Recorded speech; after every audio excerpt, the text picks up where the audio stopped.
এই মনে ভাবতেছে যে মনে হয় আল্লাহ আমাকে শ্রেষ্ঠত্ব দিবে, আমার এই সিজদা মনে হয় আল্লাহর কাছে কবুল হয়ে গেছে, আমি মনে হয় সবচাইতে দামি আর সবচাইতে প্রিয় হয়ে গেছি।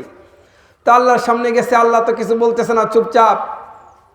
এবার কিছুক্ষণ পর জিবরিল জিজ্ঞাসা করতেছে, ইয়া রাব্বুল আলামিন, আপনার সবচেয়ে প্রিয় যে সিজদা, এই সিজদা আমি 30,000 বছর দিলাম, কিন্তু আপনি কিছুই বলতেছেন না। এরপরে আল্লাহ জবাব দেয়, ও জিবরিল, তুমি 30,000 বছর সিজদায় পড়েছিলে, 30,000 বছর সিজদায় পড়ে যেই নেকি তুমি অর্জন করেছো, আমার বন্ধু মুহাম্মদের উম্মত 30,000 বছর নয়, 3 দিনও নয়, 1 দিনও নয়, এক নামাজের, এক সিজদার, এক সুবহানাল্লাহ বলে যেই নেকি অর্জন করতে পারে, ও জিবরিল, তুমি 30,000 বছর সিজদায় পড়ে থেকে সেই নেকি অর্জন করতে পারো নাই। সিজদার দাম কত? সিজদায় পড়তে দেরি, আল্লাহ পাক সব পর্দাগুলো উঠাইতে দেরি করেন না। সিজদায় যখন বান্দা যায় তখন আল্লাহ এবং বান্দার মাঝে কোনো পার্থক্য থাকে না। হযরত মুসা আলাইহিস সালাতু ওয়াস সালাম 5 জন নবীর মধ্যে একজন শ্রেষ্ঠ নবী। ওই নবী পর্যন্ত আল্লাহ পাকের সাথে সব সময় কথাবার্তা বলতো। তো আল্লাহ একবার মুসা আলাইহিস সালাতু ওয়াস সালামকে জিজ্ঞাসা করতেছে, ও মুসা, বলো তো তুমি আর আমি, তোমার আর আমার দূরত্ব কতটুকু? তো মুসা আলাইহিস সালাতু ওয়াস সালাম মনে মনে ভাবলেন যে আল্লাহ, যেহেতু আমি আল্লাহর সাথে কথাবার্তা বলি সব সময়, তো দূরত্বটা আর বেশি হবে না। বলতেছে, আল্লাহ তুমি পাহাড়ের উপরে আর আমি মুসা পাহাড়ের নিচে। এরপরে আল্লাহ রাব্বুল আলামিন বললেন, মুসা, বাইনি ওয়া বাইনাকা 70,000 হিজাব, তোমার আর আমার মাঝে এত দূরত্ব, এত দূরত্ব। বাইনি ওয়া বাইনাকা 70,000 হিজাব, তোমার আর আমার মাঝে 70,000 পর্দা রয়েছে। কুল্লা হিজাবি আলফা সানা, প্রত্যেক পর্দার দূরত্ব 1,000 বছরের রাস্তা, এত দূরত্ব। এরপর আল্লাহ রাব্বুল আলামিন বললেন, সাতাতি উম্মতি, এরপরে এমন এক উম্মত আসবে যেই উম্মতের মাঝে আর আমি আল্লাহর মাঝে কোনো পর্দা থাকবে না।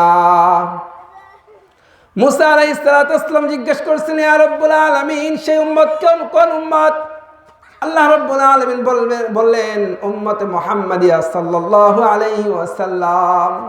এই উম্মতে মুহাম্মাদি যখন সে সিজদায় যাবে তখন তার আর আল্লাহর মাঝে কোনো পর্দা থাকে না, সরাসরি সে আল্লাহর কুদরতি পায়ে সিজদা করে।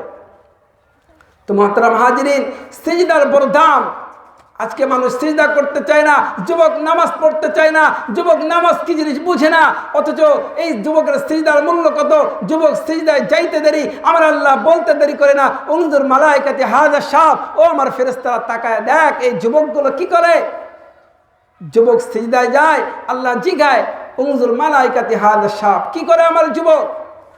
তখন ফেরেশতা জবাব দেয়, জাআলা আজলাহু ওয়া মা জাআলাহু লিআজলিক, যে আল্লাহ সব বিসর্জন দিয়া আপনার কুদরতি পায়ে সিজদায় লুটায়া পড়ছে।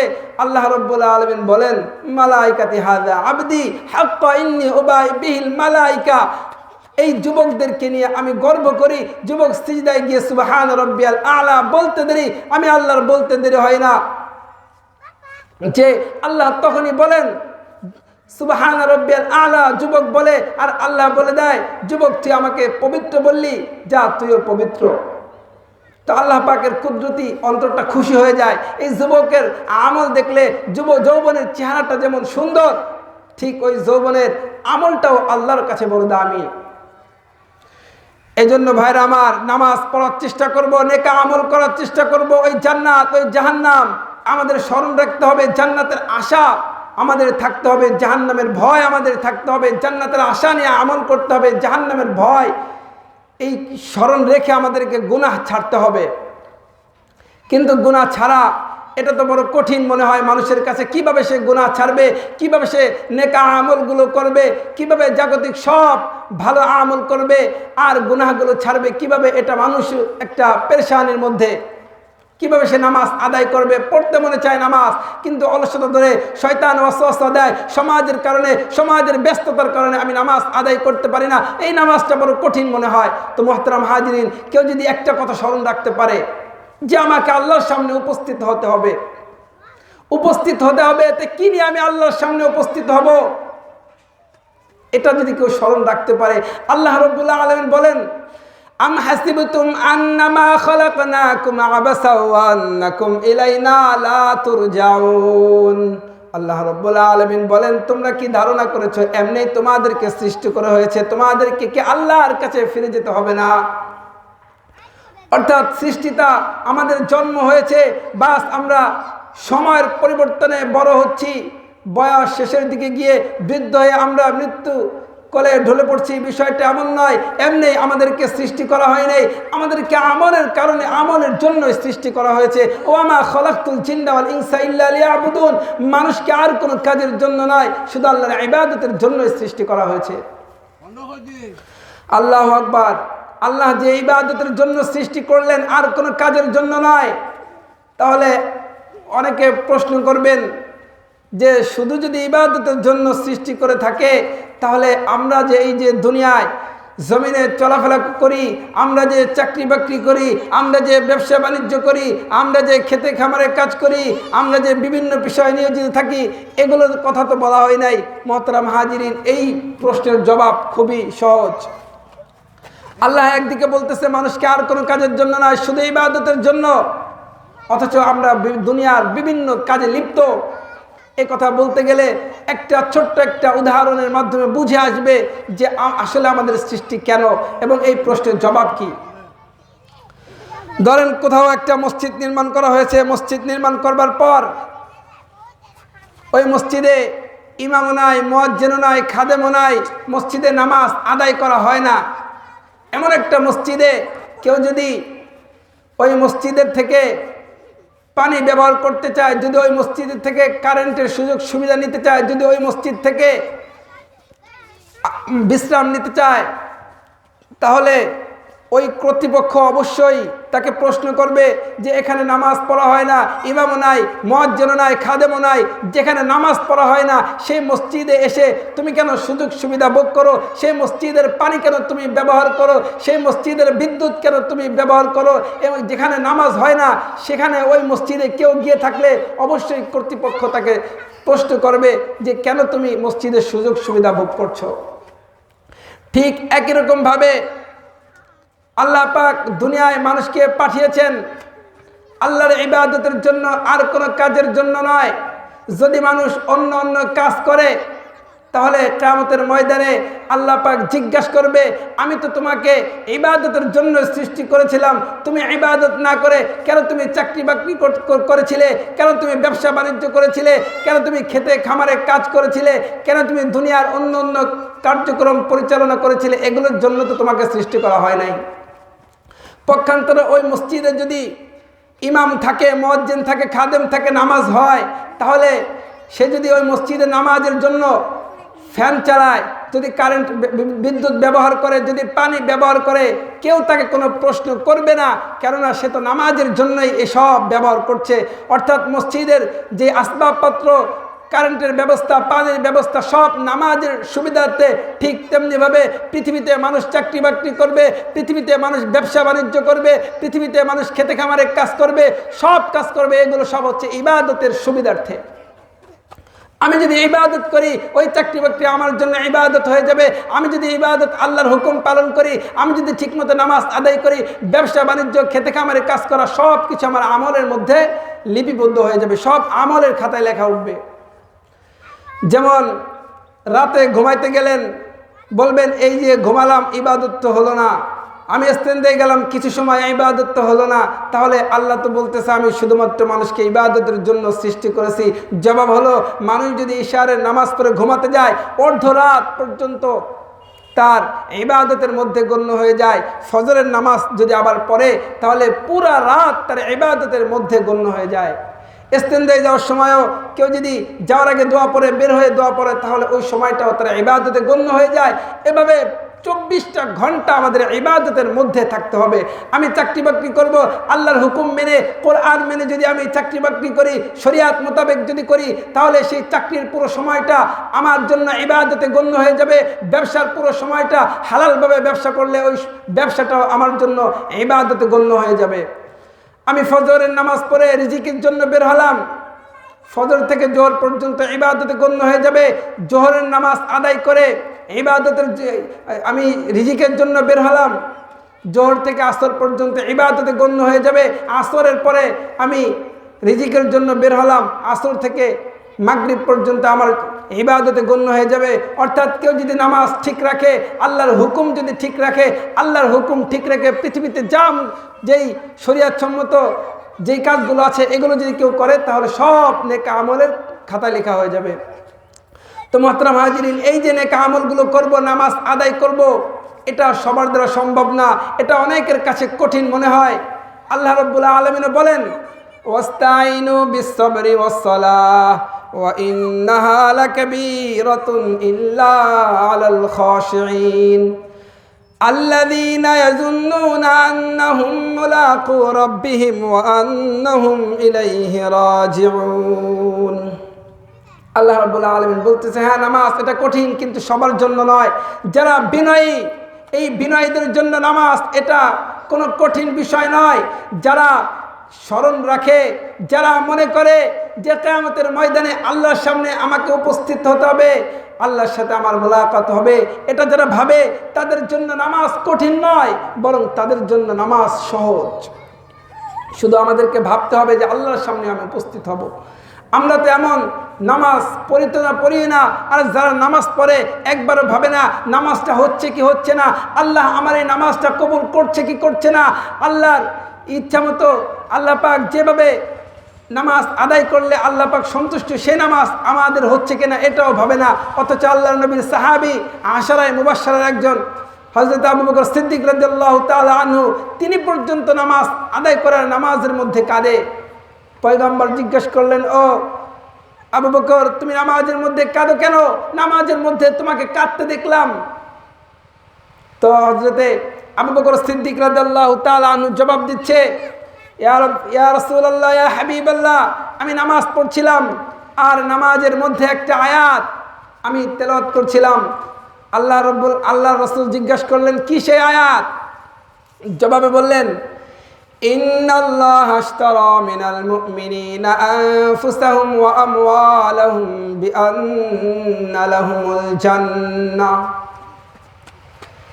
ইয়া রাসূলুল্লাহ, ইয়া হাবিবাল্লাহ, আমি এই আয়াতটা আমি পড়ছিলাম যে আল্লাহ রাব্বুল আলামিন বলেছেন মুমিনের জান এবং মাল সব কিছু আল্লাহ পাক ক্রয় করে নিয়েছেন, বিনিময়ে মুমিনকে দিয়েছে জান্নাত। আল্লাহর রাসূল বললেন, তো এটা তো সুসংবাদ, সুখসংবাদ, এটা ভালো খবর এটা। তো এখানে কান্না করার কি আছে? তুমি নামাজের মধ্যে এই আয়াত পড়ছো, আর কেন কান্না করছো? তো আবু বকর সিদ্দিক রাদিয়াল্লাহু তাআলা আনহু বলতেছে, ইয়া রাসূলুল্লাহ, ইয়া হাবিবাল্লাহ, আপনি ভালো করে জানেন আমি কাপড়ের ব্যবসা করি।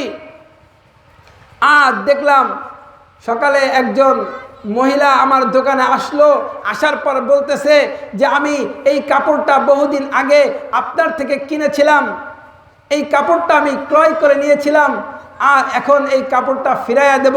আবু বকর সিদ্দিক রাদিয়াল্লাহু তাআলা আনহু প্রশ্ন করলেন, মহিলাকে জিজ্ঞাসা করলেন, তুমি যে ফিরাইয়া দিচ্ছ কেন? ওই মহিলা বললেন, এই কাপড়টা আমার পছন্দ হয় নাই, আমার ভালো লাগে নাই, বিদায় আমি ফিরাইয়া দিলাম। আবু বকর সিদ্দিক রাদিয়াল্লাহু তাআলা আনহু বলতেছে, ইয়া রাসূলুল্লাহ, কিয়ামতের ময়দানে আমি যখন আল্লাহর সামনে দাঁড়াবো, আল্লাহ তো আমার জান আমার মাল সব ক্রয় করে নিয়েছেন, বিনিময়ে জান্নাত। কিন্তু এই যে ক্রয় করে নিলেন, ওই মহিলা তো আমার কাপড়টা ক্রয় করে নিয়েছিল, পরে আবার ফিরাইয়া দিল, পছন্দ হয় নাই। এজন্য কিয়ামতের ময়দানে আল্লাহ পাক যদি আমার আমলকে ফিরাইয়া দেয়, আমার আমল, আমার নামাজ, আমার ইবাদত, আমার হজ, আমার কুরবানি যদি আল্লাহ পাকের কাছে পছন্দ না হয়, তাহলে আমি আবু বকরের কোনো উপায় থাকবে না। আল্লাহু আকবার। এরকম সাহাবী তারাও পর্যন্ত যে কান্না করে যে আল্লাহ আমার নামাজটা, মানে ইবাদতটা কবুল করবে কিনা। অথচ আমরা নামাজ আদায় করি, আমরা রোজা রাখি, আমরা জিকির আজকার তাসবিহ তাহলিল দোয়া দুরূদ পাঠ করি, আমাদের মধ্যে কোনো গুরুত্ব নেই যে আমরা ইবাদতটা আল্লাহর কাছে গ্রহণযোগ্য হচ্ছে কি হচ্ছে না, আল্লাহর কাছে পছন্দনীয় হচ্ছে কি হচ্ছে না, কোনো গুরুত্ব দেই না। মুহতারাম হাজিরিন, আল্লাহর ভয়, আল্লাহর ভালোবাসা যদি থাকে, তাহলে তার মধ্যে গুরুত্বটা এমনি চলে আসে। এই জন্য আল্লাহ পাকের ভয় অর্জন করতে হবে, ভালোবাসা নিয়ে ইবাদত করতে হবে। ভালোবাসার বড় দাম। ওই যে ফেরেশতা আল্লাহর হুকুম মানে, কিন্তু ভালোবাসা নাই, খিলকতান, সৃষ্টিগতভাবে। এই জন্য তারা নেক পায় না, তারা কোনো নেকি পায় না। আজ আমরা নেকি পাই, কারণ আমাদের মধ্যে ভালোবাসা আছে। আল্লাহু আকবার। ভালোবাসা আছে বিদায় ওই জান্নাত, এটা আমাদের জন্য খিলকতান সৃষ্টিগতভাবে যারা ইবাদত করে তাদের জন্য ওই জান্নাত নয়। বলতে পারেন ফেরেশতা তো খিলকতান ইবাদত করে, তাহলে ফেরেশতাদের জন্য কি জান্নাত নয়? আমি বলবো না, ফেরেশতাদের জন্য জান্নাত নয়। তবে ফেরেশতা জান্নাতে যাবে ওই জান্নাতের আরাম আয়েশ ভোগ করবার জন্য নয়। ফেরেশতা জান্নাতে যাবে মানুষের সামনে খেদমত করার জন্য, মানুষের এই উপকার করবার জন্য, মানুষের খাদেম হিসেবে ফেরেশতা জান্নাতে যাবে। আল্লাহু আকবার। এই জন্য মুহতারাম হাজিরিন, ওই জান্নাত যদি আমাদেরকে পেতে হয় অবশ্যই আমাদেরকে নেক আমল করতে হবে। কিন্তু নেক আমল করব কিভাবে? এই নেক আমল করার জন্য আল্লাহ রাসূল আমাদেরকে একটি দোয়া শিখিয়েছেন। এটা এমন একটা দোয়া যে দোয়াটা আল্লাহ রাসূল নিজের থেকে উম্মতকে বলছে, নিজের থেকে সাহাবা একরামকে বলছে। বিষয়টা এমন নয়, বরং আল্লাহ পাক নিজে আল্লাহর রাসূলকে স্বপ্নে শিখিয়েছেন, আর আল্লাহ রাসূল আমাদেরকে শিখিয়েছেন। কি সেই দোয়া?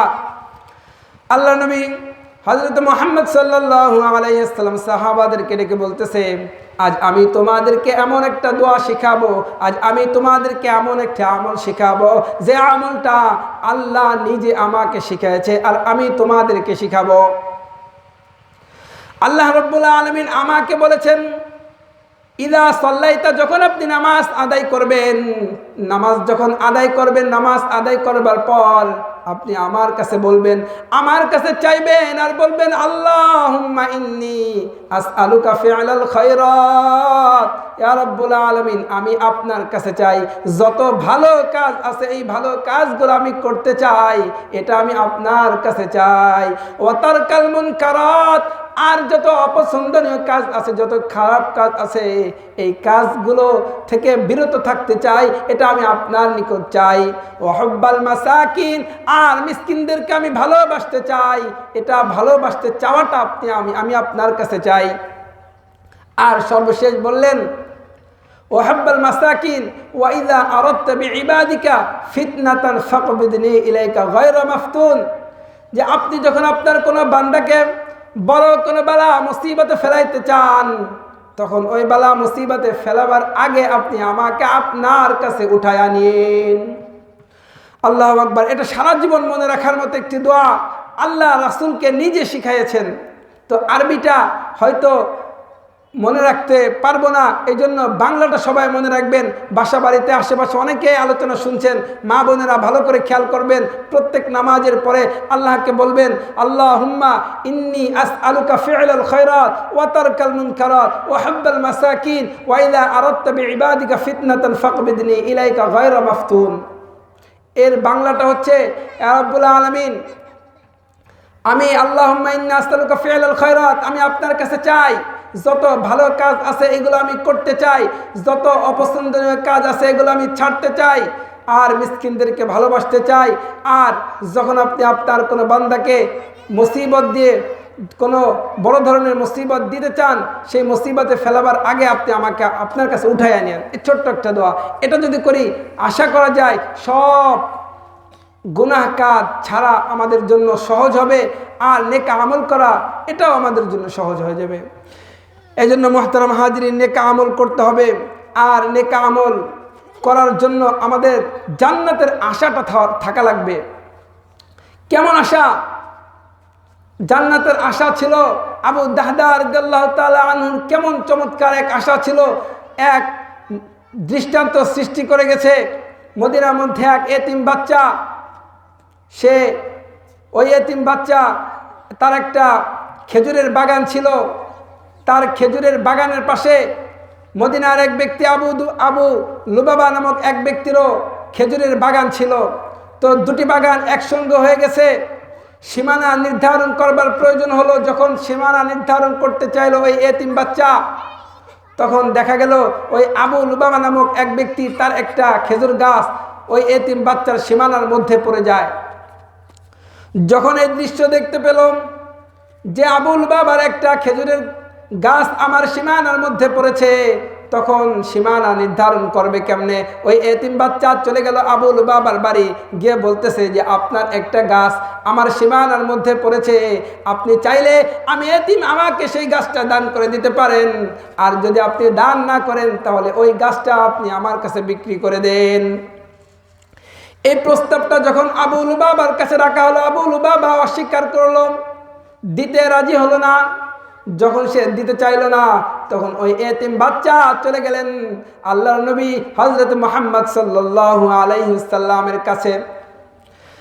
আল্লাহর নবীর কাছে বললেন, ইয়া রাসূলুল্লাহ, ইয়া হাবিবাল্লাহ, আমি এতিম, আমার একটা খেজুরের বাগান আছে, এই খেজুরের বাগানের সীমানার মধ্যে আবু লুবাবা নামক এক ব্যক্তির গাছ চলে এসেছে, তো আমি তাকে বললাম ওই গাছটা আমাকে দান করে দেন অথবা বিক্রি করে দেন, কিন্তু আবু লুবাবা এটা দিতে চাইল না। আল্লাহ রাসূল আবু লুবাবাকে বললেন, ও আবু লুবাবা, তুমি তোমার ওই গাছটা এই এতিম বাচ্চাটাকে দান করে দাও অথবা ওই গাছটা তুমি বিক্রি করে দাও। এ কথা রাসূল বলার পরেও আবু লুবাবা অস্বীকার করলো, কেননা ওই গাছের খেজুর খুব সুমিষ্ট এবং খুব সুস্বাদু ছিল। তারা ওই আবু লুবাবার বিবি বাচ্চা তারা যখন খেজুর পাকার সময় হতো ওই গাছের নিচে থাকতো, কারণ আরবের নিয়ম ছিল খেজুর যখন পাকতো তখন সব বাগানে চলে আসতো, যে ওই খেজুরগুলো মজুদ করে রাখতো, সারা বছর এই খেজুর দিয়ে চলতো। তো ওই গাছের খেজুরটা খুব সুমিষ্ট এবং খুব সুস্বাদু, যে কারণে আল্লাহ রাসূল বলতেছে আবু লুবাবাকে গাছটা দিয়ে দাও অথবা বিক্রি করে দাও, রাজি হলো না। এরপর আল্লাহ রাসূল অফার করতেছে, ও আবু লুবাবা, আমি তোমাকে বলছি যদি তুমি এই খেজুর গাছটা এই এতিম বাচ্চাকে দিয়ে দাও তাহলে আমি রাসূল জান্নাতের মধ্যে তোমাকে একটা খেজুর গাছ দেওয়ার জিম্মাদারি হয়ে যাব। এ কথা বলার পরে ওই আবু লুবাবা সেই গাছটা দিতে রাজি হলো না।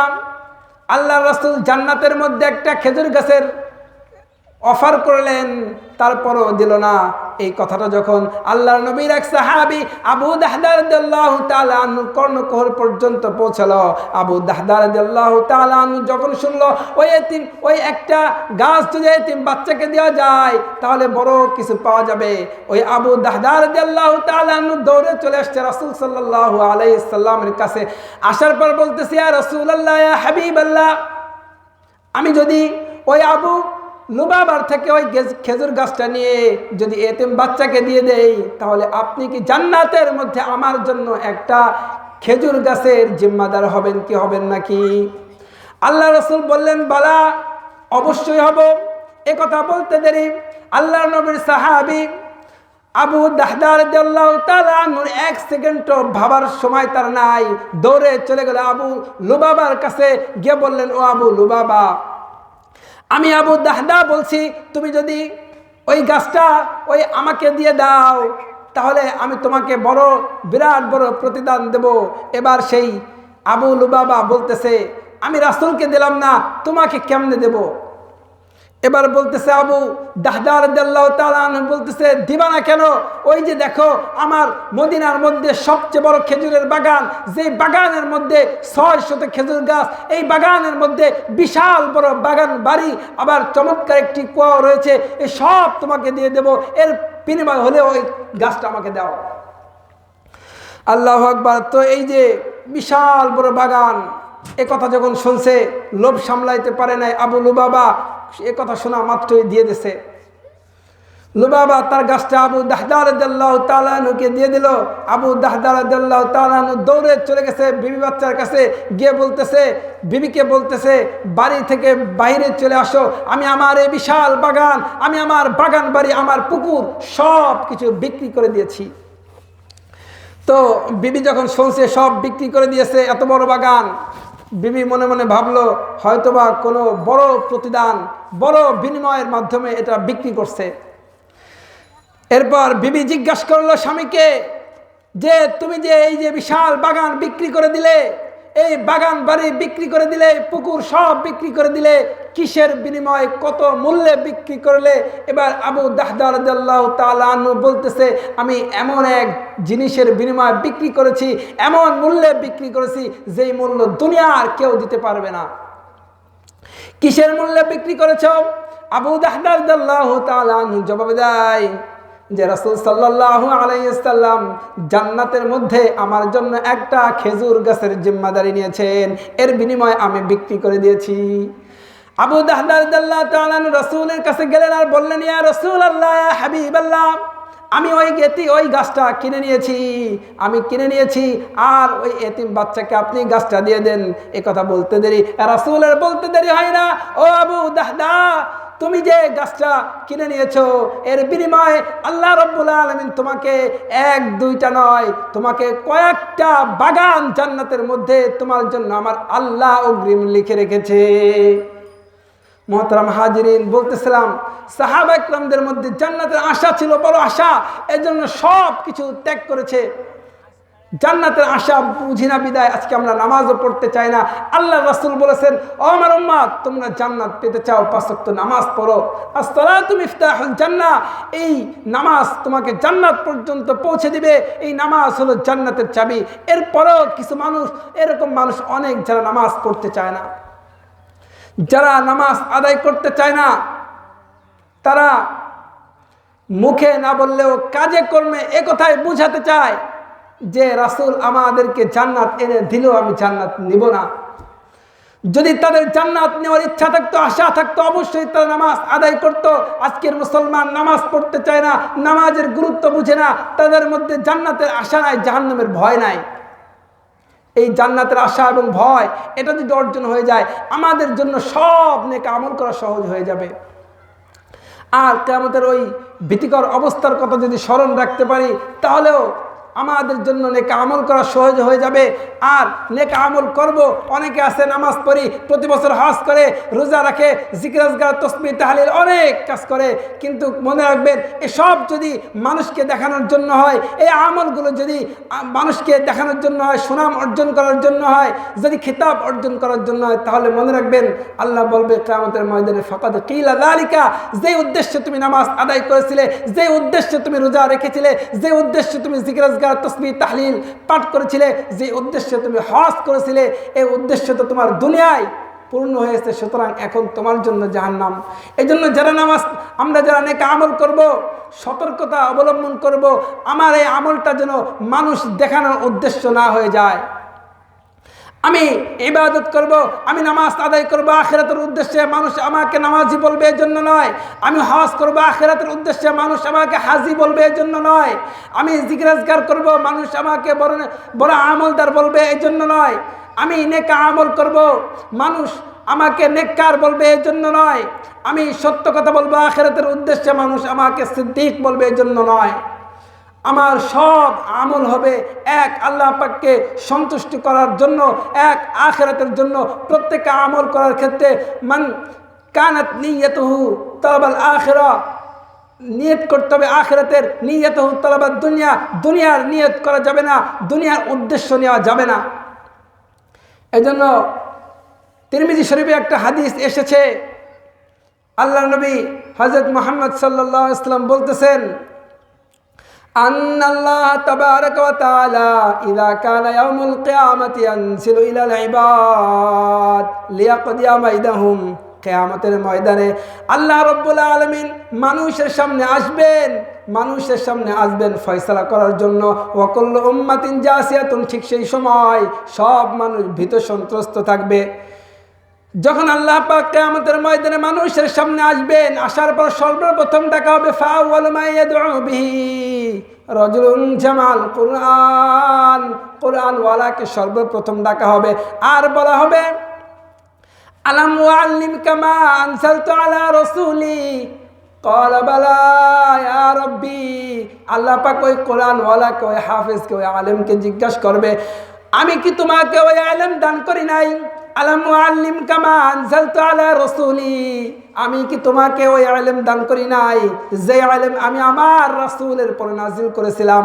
ওই হাফেজ, ওই আলেম, ওই কোরআনওয়ালা বলবে বালা রব্বি, অবশ্যই আপনি আমাকে দান করেছিলেন। আল্লাহ পাক জিজ্ঞাসা করবে ফামাযা আমিলতা ফীমা উল্লিমতা, আমি তোমাকে যে ইলম দান করেছিলাম এই ইলম দ্বারা তুমি কি আমল করেছো? তখন ওই আলেম বলবে ক্বালা কুনতু আকুমু বিহি আনা আল-লাইলি ওয়া আনা আন-নাহার, বলবে আল্লাহ আমি দিন রাত আপনারা আমল করেছি, দিন রাত ওই ইলম অনুযায়ী আমল করেছি। আল্লাহ রাব্বুল আলামিন তখন বলবে কাযাবাতা, তুমি মিথ্যা বলেছ। ওয়া তাকুলুল মালাইকাতু কাযাবাতা, সাথে সাথে ফেরেশতারাও বলবে তুমি মিথ্যা বলেছ। আল্লাহ বলবেন বাল আরাদতা আই ক্বালা ইন্না ফুলানান কারিউন ফাকাদ কিলা যালিকা, বরং তুমি এই কারণে ইলম অর্জন করেছিলে, এই কারণে তুমি হাফেজ হয়েছিলে, এই কারণে তুমি আলেম হয়েছিলে যে মানুষ তোমাকে বড় আলেম বলবে, মানুষ তোমাকে বড় পীর বলবে, মানুষ তোমাকে বড় বক্তা বলবে, এই জন্য তুমি হাফেজ হয়েছিলে, আলেম হয়েছিলে। ফাকাদ কিলা যালিকা, সুতরাং সেটা দুনিয়ায় অর্জিত হয়ে গেছে, সুতরাং এখন তোমার জন্য হবে জাহান্নাম। এরপরে দ্বিতীয় নম্বরে ডাকা হবে ওয়ারাজুলুন কুতিলা ফি সাবিলিল্লাহ, যারা আল্লাহর রাস্তায় শহীদ হয়েছে তাদেরকে ডাকা হবে। আর বলা হবে কেন তুমি শহীদ হয়েছিলে? সে বলবে ফাকাতালতু হাত্তা কুতিলতু, ইয়া রাব্বুল আলামিন আমি আপনার রাস্তায় যুদ্ধ করেছিলাম, আমি আপনার রাস্তায় লড়াই করেছিলাম, আপনার রাস্তায় লড়াই করতে করতে এক পর্যায়ে আমি নিহত হই। আমার আল্লাহ পাক বলবে কাযাবাতা, তুমি মিথ্যা বলেছো। ওয়া তাকুলুল মালাইকাতু কাযাবাতা, সাথে সাথে ফেরেশতারা বলবে তুমি মিথ্যা বলেছো। বাল আরাদতা আই ক্বালা ফুলানুন জারিউন, যে তোমার অন্তরের মধ্যে এই উদ্দেশ্য ছিল যে মানুষ তোমাকে বড় যোদ্ধা বলবে, বড় বীর বলবে, এই উদ্দেশ্যে তুমি যুদ্ধ করেছিলে, বিদায় আজকে হবে তোমার জন্য জাহান্নাম। দুনিয়ার উদ্দেশ্য করেছিলে বিদায় আজ কিছুই পাবে না। 3 নম্বরে ডাকা হবে ওয়াইতা বিসাহিবিল মাল, সম্পদওয়ালাকে ডাকা হবে। আর বলা হবে আলাম ওয়াসি আলাইকা, আমি কি তোমাকে সম্পদ দান করি নাই? ওই সম্পদওয়ালা বলবে বালা ইয়া রব্বি, অবশ্যই আপনি আমাকে সম্পদ দান করেছিলেন। আমার আল্লাহ পাক ওই সম্পদওয়ালাকে, ওই টাকাওয়ালাকে বলবে ফামাযা আমিলতা ফীমা আতাইতুকা, যে সম্পদ আমি তোমাকে দিয়েছিলাম, যে অর্থ, যে সম্পদ, যে মাল আমি তোমাকে দিয়েছিলাম, এর দ্বারা তুমি কি আমল করেছ? ওই সম্পদওয়ালা বলবে আল্লাহ আমি এই সম্পদ দিয়ে আমি তোমার রাস্তায় ব্যয় করেছি, এই সম্পদ দিয়ে আমি মসজিদ মাদ্রাসা নির্মাণ করে দিয়েছি, এই সম্পদ দিয়ে যারা ক্ষুধার্ত ছিল তাদেরকে আমি খাবার খাওয়াইছি, যারা বস্ত্রওয়ালা ছিল তাদেরকে বস্ত্রের ব্যবস্থা করে দিয়েছি, ওই যে গ্রামের মধ্যে অনেক মানুষ খুব সংকট ছিল আমি তাদেরকে কিছু অর্থ দিয়ে তাদের সংকট মুক্ত করে দিয়েছি। আল্লাহ রাব্বুল আলামিন কি সাথে সাথে বলবেন তুমি মিথ্যা বলেছ। ওয়া তাকুলুল মালাইকাতু কাযাবাতা, ফেরেশতারা বলবে তুমি মিথ্যা বলেছ। আল্লাহ বলবে বালা রাদতা আই ক্বালা ফুলানুন জাওয়াদুন, তুমি যে সম্পদ ব্যয় করেছ, তুমি যে সম্পদ মানুষের কাছে বিলিয়ে দিয়েছ, তুমি যে দরিদ্রদেরকে সম্পদ দিয়েছিলে, তুমি যে বস্ত্রহারাদেরকে বস্ত্রের ব্যবস্থা করে দিয়েছিলে, তুমি যে গরিব দুঃখী যারা অভাব অনটন ছিল তাদের অভাব অনটন তুমি দূর করে দিয়েছিলে, এই সব কাজ করেছিলে। আর তুমি মনে মনে এই আশা রেখেছিলে যে মানুষ আমাকে বড় দাতা বলবে, বড় সম্পদওয়ালা বলবে। তুমি মানুষদেরকে সম্পদ দিতে আর ভিডিও ধারণ করে করে তুমি এটা মানুষকে দেখাইতে, সামাজিক যোগাযোগ মাধ্যমে তুমি দেখাইতে যে মানুষ যেন তোমাকে চেনে, মানুষ যেন তুমি বুঝে যে তুমি বড় টাকাওয়ালা, তুমি বড় সম্পদওয়ালা, এটা যেন মানুষ বুঝে। আর এই নিয়তে তুমি সম্পদ ব্যয় করেছিলে, সুতরাং আজকে হবে তোমার জন্য জাহান্নাম। তিরমিজি শরীফের হাদিস আসছে, এই হাদিসের শেষে হাদিস নাম্বার 2382 নম্বর হাদিস, এই হাদিসের শেষের দিকে আল্লাহ নবী বলতেছে উলাইকা সালাসাতু আউয়ালু খালকিল্লাহি তুসাআরু বিহিমুন নার ইয়াউমুল কিয়ামা, যে এই সমস্ত লোক যারা দুনিয়ার উদ্দেশ্যে আলেম অর্জন করে, যারা দুনিয়ার উদ্দেশ্যে শহীদ হয়, যারা দুনিয়ার উদ্দেশ্যে কত বাজে, যারা দুনিয়ার সময় হলে বললেন, যারা দুনিয়ার উদ্দেশ্যে এই যে সময় সম্পদ ব্যয় করে, যারা মানুষকে দেখাবার জন্য নেকা আমল করে, আল্লাহ রাসূল সাল্লাল্লাহু আলাইহি ওয়াসাল্লাম বলতেছে যে কিয়ামতের ময়দানে এই সমস্ত লোকদেরকে দিয়ে সর্বপ্রথম জাহান্নামের আগুনকে প্রজ্বলিত করবেন। এজন্য আমল করার ক্ষেত্রে খুব সাবধান, খুব সতর্ক থাকবো। আমি আমল করতেছি মানুষকে দেখাইবার জন্য নয়, আল্লাহর জন্য। আমি কোরআন তেলাওয়াত করতেছি মানুষকে দেখাইবার জন্য নয়, আল্লাহর জন্য, আখিরাতের জন্য। কোরআন তেলাওয়াতের মধ্যেও সবচেয়ে বড় সমস্যাটা আমাদের এটা যে আমরা যখন কোরআন তেলাওয়াত করি, যখন নামাজে কোরআন তেলাওয়াত করি, তখন আমাদের মধ্যে কোনো গুরুত্ব থাকে না। অথচ যখন আমরা কোনো মঞ্চে বসে কোরআন তেলাওয়াত করি, ইমামতিতে দাঁড়িয়ে যখন কোরআন তেলাওয়াত করি, হাজার হাজার মানুষকে সামনে নিয়ে যখন কোরআন তেলাওয়াত করি, তখন খুব সতর্ক থাকি যে কত সুন্দর করে আমার হৃদয়ের মধ্যে যতটুকু সুর আছে সবটুকু সুর উজাড় করে দিয়ে আমি কোরআন তেলাওয়াত করতে চাই, অনেক গুরুত্ব দেই। কিন্তু নামাজের মধ্যে যখন আমি কোরআন তেলাওয়াত করি, তখন আমার কোরআন তেলাওয়াত কতটা সুন্দর হলো সেটার কোনো পরোয়া করি না। মুহতারাম হাজিরিন, আমাদেরকে বুঝতে হবে এই যে আমরা কোরআন তেলাওয়াত করছি, আমার কোরআন তেলাওয়াত সর্বপ্রথম এই কোরআন নাযিলকারী স্বয়ং আল্লাহ পাক আমার এই কোরআন তেলাওয়াতের শ্রোতা। তো আমি আল্লাহকে শোনানোর জন্য কোরআন তেলাওয়াত করছি, হাজার হাজার মানুষ আমার সামনে থাকুক বা না থাকুক, আমি এটা ধ্যান করব যে আল্লাহকে আমি শোনাচ্ছি। সব সময় এই ধ্যানটা যদি থাকে তাহলে কোরআন তেলাওয়াত করা এটা আমাদের জন্য খুব সুন্দর হয়ে যাবে, তেলাওয়াত সুন্দর হয়ে যাবে, নামাজটাও সুন্দর হয়ে যাবে। আর যদি মানুষকে দেখানোর জন্য কোরআন তেলাওয়াত করি তাহলে খৌফ আলাই শিরকের সম্ভাবনা রয়েছে। কেননা আল্লাহর সামনে যখন কোরআন তেলাওয়াত করি কোনো গুরুত্ব দিলাম না, ভালো করে কোরআন তেলাওয়াত করলাম না, অথচ মানুষের সামনে তেলাওয়াত করার সময় গুরুত্ব দিলাম, তার মানে আল্লাহর চেয়ে মানুষকে আমি প্রাধান্য দিলাম। এই জন্য মুহতারাম হাজিরিন, আল্লাহর নবী এক হাদিসের মধ্যেও বলেছেন যে যারা কোরআন তেলাওয়াত করার সময় সুন্দর করে সুললিত কণ্ঠে যারা কোরআন তেলাওয়াত করলো না, তারা আমার উম্মত হওয়ার উপযুক্ত নয়। এই জন্য কোরআন তেলাওয়াত করতে হবে খুব সুন্দর করে। এই জন্য আল্লাহ নবী বলেছেন যে যখন তোমার হৃদয়টা প্রফুল্ল থাকে, যখন তোমার দেহ ভালো থাকে, খুব সুন্দর করে তখন তুমি কোরআন তেলাওয়াত করো। আর যখন তোমার ভালো না লাগে, মিজাজ খারাপ থাকে, ওই সময় খারাপ মিজাজে অবহেলার সাথে অসতর্কতার সাথে তুমি কোরআন তেলাওয়াত করো না। আল্লাহ নবীর একজন সাহাবী তেলাওয়াত কখন সবচাইতে সুন্দর হতো? যখন তারা গভীর রাতে, অন্ধকার রাতে যখন তারা নামাজে দাঁড়িয়ে যেত, তখন তাদের তেলাওয়াতটা সবচাইতে সুন্দর হতো। এমন অনেক ঘটনা আছে যে এক সাহাবী কোরআন তেলাওয়াত করতেছে, কোরআন তেলাওয়াত করতেছে খুব সুন্দর করে সুললিত কণ্ঠে, হৃদয়ের সবটুকু সুর উজাড় করে দিয়ে কোরআন তেলাওয়াত করতেছে। কোরআন তেলাওয়াত করতে করতে কিছু সময় দেখে পাশে একটা ঘোড়া বাঁধা ছটফট করতেছে। আবার যখন কোরআন তেলাওয়াত বন্ধ করে দেয় তখন ঘোড়া স্থির হয়ে যায়। আবার যখন কোরআন তেলাওয়াত শুরু করে আবার ঘোড়া আবার ফালাফালি শুরু করে দেয়। তো সকালে রাসূলের কাছে গেলেন, ইয়া রাসূলুল্লাহ, আমি কোরআন তেলাওয়াত করতেছিলাম, এমন সময় এই অবস্থা হলো। আমার কোরআন তেলাওয়াত যখন শুরু করি, আমি যখন আবেগে ভেসে যাই, আমি যখন কোরআন তেলাওয়াত করতে থাকি কিছু সময় পর দেখা যায় ঘোড়াটা